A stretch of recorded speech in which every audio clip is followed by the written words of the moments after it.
Setelah mempelajari tahap persiapan dalam membuat presentasi yang efektif, tahapan berikutnya adalah mempresentasikan media itu sendiri.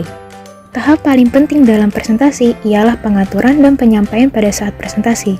Dalam mengatur presentasi, ada 6 hal penting yang harus diperhatikan, yaitu yang pertama, setup ruangan.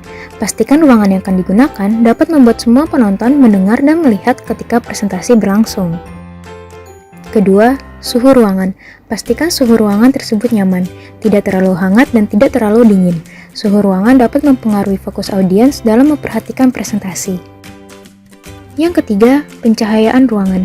Pastikan ruangan cukup gelap agar proyeksi dari presentasi terlihat dengan jelas, karena apabila ruangan terlalu terang, proyeksi dari presentasi tidak akan terlihat jelas. Keempat, tenaga listrik. Pastikan ruangan tersebut memiliki tenaga listrik yang cukup untuk menghidupkan semua peralatan yang akan kita pakai pada saat presentasi. Yang kelima, peralatan. Pastikan semua peralatan yang akan digunakan tersedia dan beroperasi dengan baik. Terakhir, keamanan. Pastikan semua kabel dari alat-alat yang dipakai teratur dengan baik, audio yang kita gunakan tidak membuat kuping pendengar sakit, dan hal-hal lain yang berhubungan dengan keamanan penonton. Presentasi dikatakan berhasil apabila tujuan yang dirancang terpenuhi, atau dengan kata lain, audiens dapat memahami isi materi dengan baik. Dengan begitu, peran presenter dalam menyampaikan isi materi sangat penting.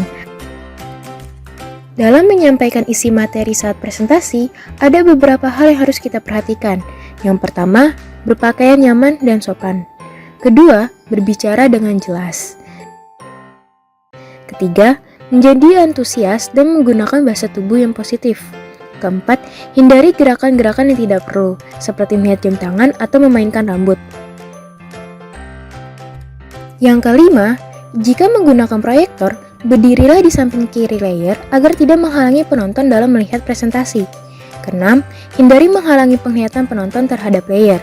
Ketujuh, berinteraksilah dengan penonton seperti melakukan tanya jawab atau lainnya. 8. Lihatlah penonton di setiap sudut. 9. Jangan melihat ke layar, kecuali ingin menunjukkan sesuatu atau melakukan penekanan pada sesuatu. Ke-10. Tunjuklah poin penting kepada penonton dengan pointer.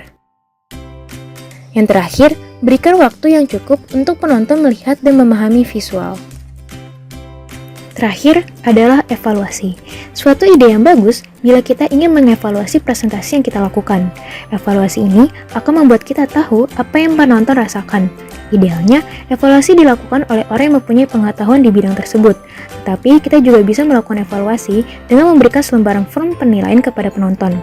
Form tersebut berisikan pertanyaan sederhana seputar presentasi yang telah kita lakukan, seperti penampilan, kejelasan saat berbicara, dan lain-lain.